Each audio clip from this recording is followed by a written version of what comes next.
Good afternoon, everyone. My name is George Scutaru. I'm the CEO of New Strategy Center, the leading Romanian think tank in security and defense. And I'm delighted to moderate this panel entitled The Battle for a Free and Open Black Sea, Regional and Global Impact. We have together with us three speakers.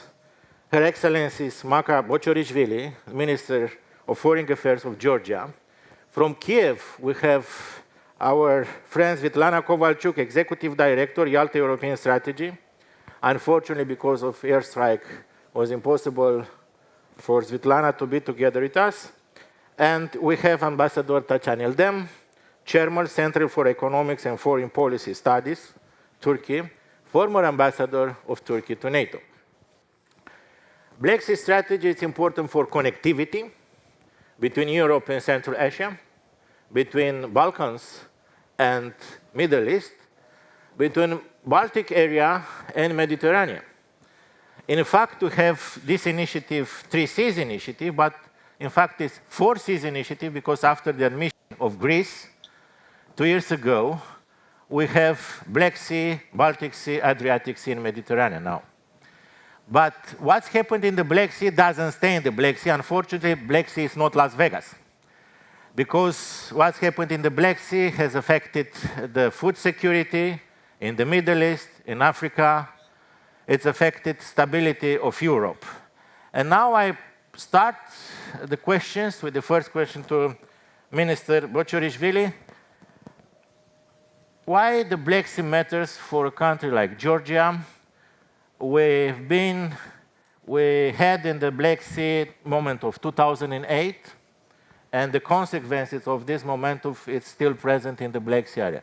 Why the Black Sea is important for strategic point of view for your country, Madam Minister, please? Thank you. Thank you very much. Well, Georgia is a Black Sea country. Black Sea is our history and our story. And definitely that is very important for Georgia. Especially I would take this period when Romania and Bulgaria accessed the European Union. After that, for Georgia, for a country that is aspiring to be part of the European Union, Black Sea is is turned into the connecting sea with the European Union. So that's how we see it. That's why for us it is very important to develop connectivity via Black Sea, and that's how we see it for Georgia. Black Sea is pretty much connecting sea with the European Union and with the European area. And as you mentioned, there are plenty of issues that are related to Black Sea, and of course first thing is security. That 2008 was not the start, actually. That started back in 90s when Black Sea security was questioned by Russian Federation, and it still continues. Russia continues to occupy two regions of Georgia, and one of the region is actually Black Sea region, Abkhazia, and then later we faced annexation of Crimea, and what is happening in Ukraine, of course, that is another thing that is related to why the Black Sea region and Black Sea security. And when we talk about Black Sea, it is impossible to neglect that aspect of our cooperation. But back to Georgia, Georgian vision, how we see what we want to achieve over Black Sea. Of course, cooperation with our partners. Turkey is an important partner for Georgia, important neighbor. We have strategic partnership with Turkey. And then Romania, Bulgaria, it's also very important partners for us to develop cooperation and to develop partnership with them, and thus develop partnership and cooperation and connectivity projects with the European Union. So we will have probably possibility to develop a little more about connectivity projects, but that is important part of our strategy, development strategy. I would say Black Sea is very important for Georgia. Thank you very much, Madam Minister. Svitlana, it's amazing how a country without fleet has capacity to destroy 1/3 of Russian Federation fleet using drones, naval drones, and missiles. In the same time, Black Sea, it's your getaway to the world. Could you explain us the strategic importance of the Black Sea in this context of the aggression war coming from Russian Federation, please? Good afternoon, everyone. Sorry that I cannot be with you in person, but I'm happy to join you online. As Minister mentioned and George, Black Sea is strategically important not only for Ukraine but for the entire world, because it's a region where Russian aggression, Chinese influence, Middle Eastern volatility and European resilience interact with each other. And we, of course, fighting on getting back control over Black Sea. It's not very easy experience, but as you rightly mentioned, we have degraded 1/3 of Russian Black Sea fleet and pushed much of the remainder eastward. And we really continue to work on it because Black Sea is strategically important for trade, for stability, and for security, not only for Ukraine, but only for the whole region. And we all know that recently a ceasefire agreement was reached over Black Sea, but again, it was welcomed, but many people like a good diplomatic step forward. But in this sense, we again see how ceasefire agreement over Black Sea was negotiated without our neighbors country, without regional actors like Romania, Bulgaria, Turkey, and Georgia. And we all understand that it not protect Ukraine ports from missile and drone attacks, because during the negotiation and after negotiation, we also gain attack on Ukrainian port infrastructure. It means for us that when we speak about Black Sea, all regional voices should be heard and should be involved in the negotiation about ceasefire on Black Sea, because it matters not only for Ukraine but for the entire region. Thank you, Svitlana. And now, Tacan, it's impossible to discuss about security in the Black Sea without Turkey. How is your assessment regarding the strategic importance for Turkey of the Black Sea in the current security context?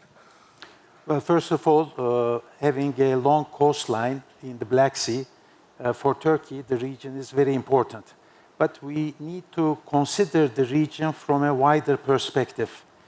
As you rightly mentioned, it is not only Black Sea per se, but the regions connecting to it, Caspian Sea, Central Asia, and Mediterranean Sea, and the Balkans.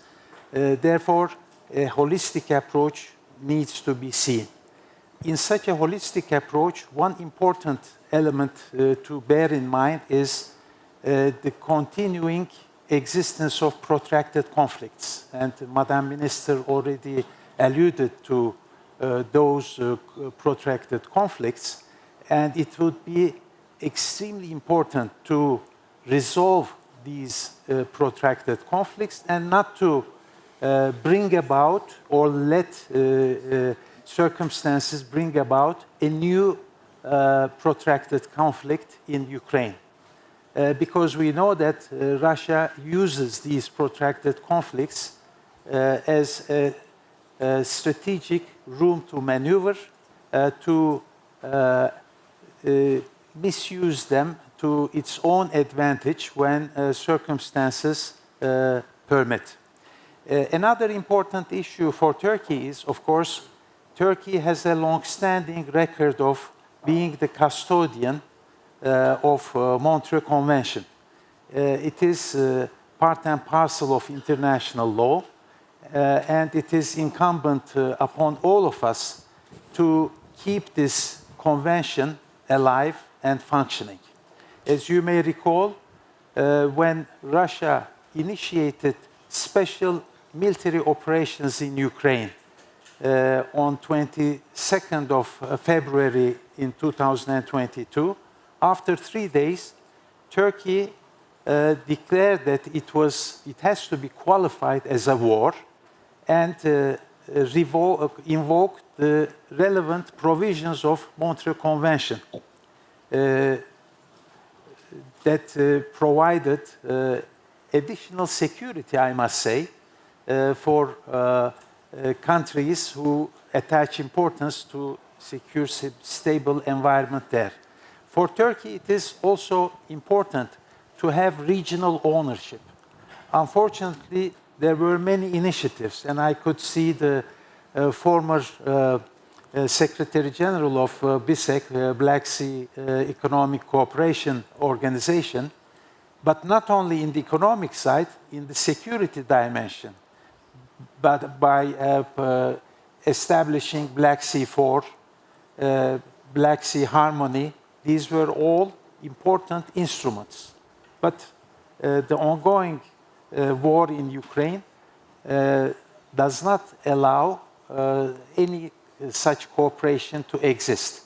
In fact, it diminished after 2008, and we could see in 2014 with the illegal annexation of Crimea how the peninsula was militarized so that Russia could project military power to the south, Syria and Libya, and to encircle NATO from the south.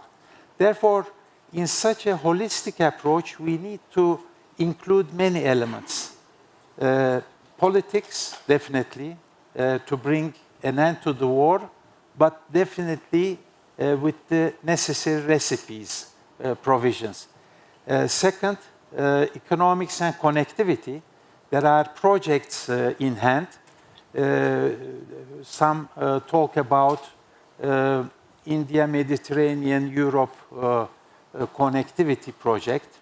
It is a good idea, but given the circumstances in the Middle East, it may be rather difficult at the moment. You refer to Three Seas initiative, but there is also Middle Corridor. I don't want to see all these projects to compete with each other, but rather complement each other. Complementarity should be more important than competition. And even we may think about connecting Middle Corridor with Three Seas initiative or the rest for the good of many regions. And one last important thing is, of course, for Turkey, regional cooperation is of utmost importance. When it comes to NATO and its commitments, I have to refer to a very good initiative, trilateral cooperation, demonstrated recently by Bulgaria, Romania, and Turkey in counter-mine task force. This is essential in dealing with drifting mines because of the ongoing war, but it could expand in the coming months and years for the protection of undersea infrastructure, cables. This is an important issue. And when the three countries' cooperations within NATO expands, it could include our partners, Georgia and Ukraine, in our endeavors. So, in a nutshell, these are some of the salient elements when, from Turkey's perspective, we look to the existing challenges that we face in the Black Sea. Thank you, Tacan. Both of you mentioned the importance of connectivity, and Georgia is an important country for Europe's connectivity to Central Asia. At the same time, it's important for China's connectivity to Europe. Also, at the same time, Georgia's destiny had been strongly influenced by the proximity of Georgia to Russia. And Madam Minister, how does Georgia manage to balance the interests of EU, Russian Federation, China, and the United States? Well, when we talk about interests, everybody is kind of representing their interests in a different way. We see how Russian interest is represented in the region and what are the ways of representing their interests. But there are different ways of implementation of interests, and this is a good cooperation, and good cooperation for mutual beneficial things. For Georgia, for European Union, yes, cooperation in connectivity I do believe that is mutually beneficial, because Georgia needs Europe, Europe needs Georgia for that cooperation in terms of developing connectivity projects. And recently we signed together with Hungary, Romania and Azerbaijan a connectivity project that is related to green energy, that is very important for European Union. And to look to the east, of course, it is also very important to develop partnerships with Central Asian countries and China. Without that, we will not implement any connectivity projects if you don't have sides, east and west, and if you don't have developed cooperation both sides. So Georgian example is quite interesting. We have, especially when it comes economic cooperation, we have developed free trade agreements with many actors in our region. Beside neighboring country, we have free trade agreement with European Union. We have free trade agreement with China, with most of Central Asian countries.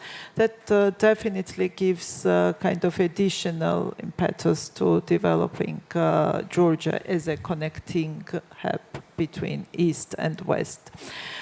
Well, when it comes like balancing interest, I think that in our region, best model of cooperation would be to allow countries to develop their sovereignty, to develop their own national interests, and then cooperate for the benefit of everybody else. So if there are European interests, here we are to cooperate for the benefit of European interests, and there are Georgian interests, of course, that needs to be taken into account, and same goes to China, and same goes to other players in the region.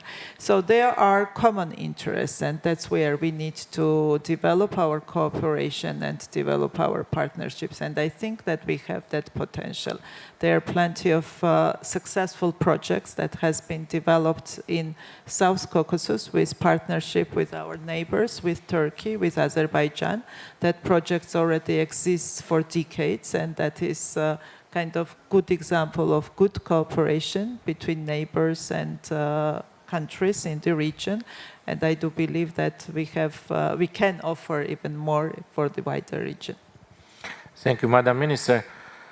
The security situation in the Black Sea depends on the outcome of the war in Ukraine. And we just seen yesterday evening was another massive attacks coming from Russia against Kiev and other important cities in Ukraine with missiles and Shahed drones. Svitlana, do you think that we'll have just a ceasefire for a short time under the pressure of the United States, assumed by both belligerents, or it's possible to have a long-term peace agreement? And otherwise, do you think that Putin has capacity to attack again Ukraine in 3-4 years at the end of the Trump term? Thank you for your question. You know, just short ceasefire doesn't matter for us because it brings nothing. It's why my president and my government all the time is fighting for having lost long and just peace for the long period, which is possible without real security guarantees. Because what short ceasefire means that Russia will just increase their capability and will be back stronger, and Ukraine will be weaker. And actually now we see that after some recent developments in the relationship with the United States, we see that European countries start to come up with some initiative. As we all know that today we have a big meeting in Brussels of defense ministers who are discussing coalitions of willingness. And as for now, 30 countries are discussing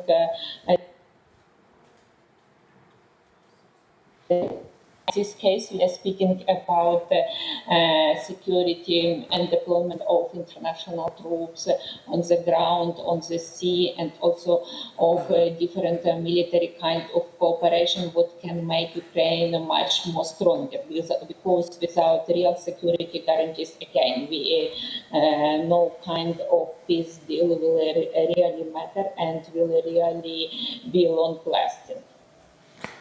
You mentioned security guarantees, and now I pass the floor to Tacan. President Erdogan has expressed his openness to send troops, Turkish troops, to Ukraine in the framework of coalition of willing together with European countries. What kind of security guarantees could assure, for instance, Turkey to Ukraine, trying to stabilize the situation and to contribute to have a safer Black Sea region? Well, I think your question is also related to what kind of ceasefire, but more important than that, peace deal will be in place. If it is going to be based on realpolitik, not taking into account the fundamental principles and rules that underpin the United Nations Charter, UN Charter, but also OSCE's founding documents, then I don't think that it will be a long-standing, sustainable peace deal. Therefore, first and foremost, we have to recognize the fact that the occupied territories belong to Ukraine. And I think when President Erdogan and other government officials made statements from Turkey, and I'm not representing Turkey, I have the liberty of speaking out my own mind. But when they talk about what Turkey could do, they also insist that all these occupied territories that belong to Ukraine should be returned to Ukraine. Therefore, there are certain prerequisites that we have to recognize. For a ceasefire to be viable, of course, it should be monitored. And Turkey can make a contribution if the conditions of a peace deal would warrant such a security guarantee. The best security guarantee, if you ask my opinion, would be Ukraine's accession to NATO. There is no question about it. Because we have seen from Budapest memorandum that it didn't work. I mean, if 2-3 countries, a group of countries, pledge their support for the territorial integrity, sovereignty, and independence of a country, in most cases it may not work. Therefore, it should be crafted in such a way to make sure that it is a sustainable arrangement. And if it is going to be a sustainable arrangement, then Turkey could pledge its contributions in the form of contingent to a monitoring or deterrent force in the contact line. But otherwise, I don't think that there would be any public support as well in Turkey. Indeed, previous American administration, Biden administration, has adopted a U.S. Black Sea strategy. It's a bipartisan initiative assumed by Senator Shaheen and Senator Romney. Do you believe that the current administration, Trump administration, will continue to pay attention to the region? Or taking into account the balance to Indo-Pacific area, they will just ignore it? And well, it's a question for both of you, for Tacan and Madam Minister. If I may, please, Madam Minister. First of all, coming from a country, Turkey, who had suffered in the past from all tragic incidents in its southern neighborhood, we don't want our northern neighborhood to be another place where we will be having detrimental repercussions out of. So with all due respect, Americans may have a strategy, but the strategy should be developed first and foremost by the littoral states. I refer to regional ownership. The voice of the countries of the region is more important than any other country. Therefore, the United States, of course, being a global power, may have an opinion on every region of the globe. But when it comes to real arrangements and solutions to regional problems, the recipes should come from regional countries, and therefore you should ask what is the strategy of littoral countries. I would be more interested to hear that one. Regional ownership. Do you agree, Madam Minister? I would add a little bit. What is the strategy of European Union then? It's coming soon. In the second year, we'll see the EU strategy because dedicated. that is also very much important. Well, Georgia is a Black Sea country with very clear ambition to be part of the European Union and very clear declaration that we want to be member of the European Union and to move to that direction. For 10 years, we have proved that we can implement many things to bring European standards. And if you look at the region, Georgia is the closest to the European standards when it comes to implementation of association of the country with the European Union, and reliable partner as well. And we have proved in many ways that Georgia can be a reliable partner. Well, for NATO, for European Union, being member of part of EU missions or NATO missions, none of these missions were kind of national interest of Georgia. Only national interest of Georgia was just to, show our commitments towards NATO, show our commitments towards European Union. And here we are, ready for cooperation with a clear declaration that we want to be part of the European Union. And of course, it is important to see what comes from the other side, because without dialogue, without talking about region, and I fully agree, without asking each other what we want to have, what we want to see on the Black Sea, how we want to develop regional cooperation, it will be impossible to have such a cooperation. So it is absolutely important to have a strategy and then to implement that strategy and to commit ourselves to the implementation of that strategy. The best strategy would be to develop economic cooperation and get use of all the opportunities that is provided, and to invest to maximum instead to developing such cooperations of the Black Sea. And of course then comes security of the Black Sea, and it is very difficult to say anything while we have ongoing war there and while we see clear violation of international principles. And I will also agree that that is absolutely important to keep them in mind and to keep them as a basis of our cooperation, international principles and international law. Thank you. Svitlana, United States is pressuring Ukraine to sign an agreement on rare minerals. The latest published draft shows that the United States wants to control most all of Ukraine's resources and infrastructure. Will Ukraine accept such an agreement, even if it means no longer receiving any military or intelligence support from the United States? Every agreement or every deal is about negotiated national interest.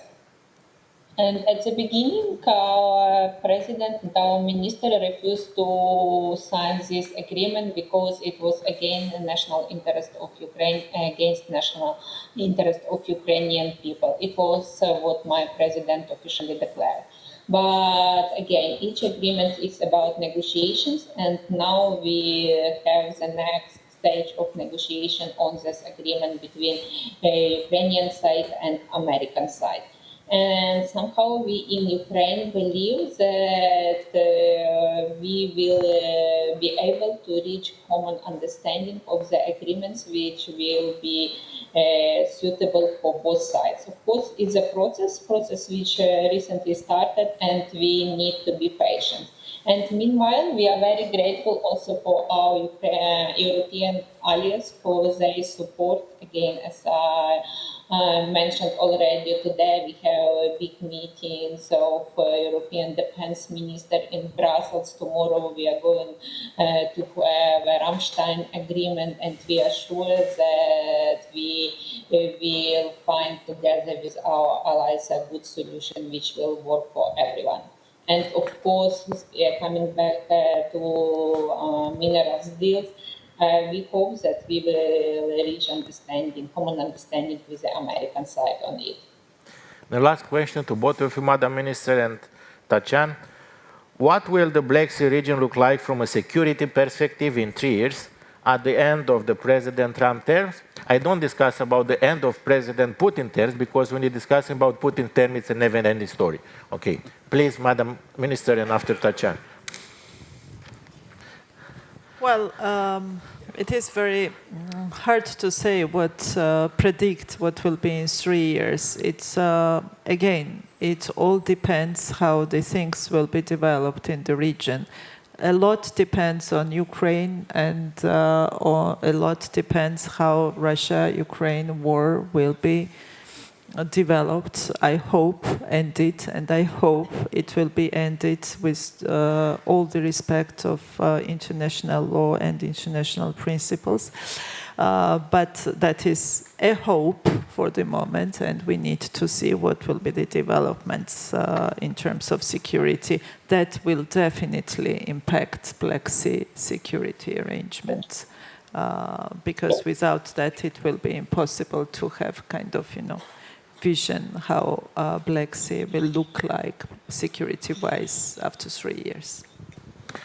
Tacan, please. Well, I think we should be extremely cautious in terms of not creating circumstances for Russia to have a pause, and after 3 years to resume things to the detrimental of security in the region, but for many countries.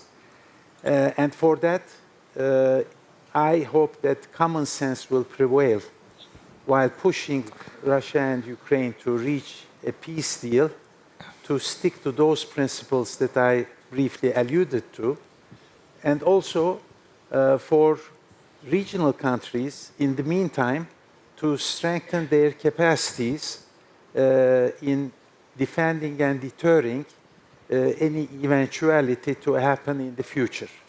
Trilateral cooperation to expand to the inclusion of Georgia and Ukraine, joining forces. You referred to those technological advancements and Ukraine's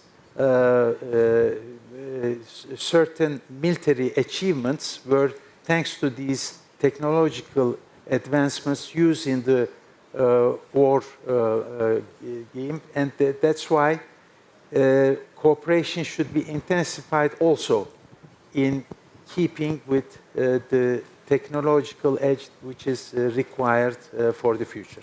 Thank you very much. Unfortunately, the time is over for our panel. We hope to see that Delphi's oracle will help us to predict what's happening in the Black Sea in the next year. Thank you very much, Madam Minister, Ambassador Tacan and Svitlana. And please remain for the next panel dedicated about a hot topic between bureaucracy and populism in Europe. Thank you very much to all of you.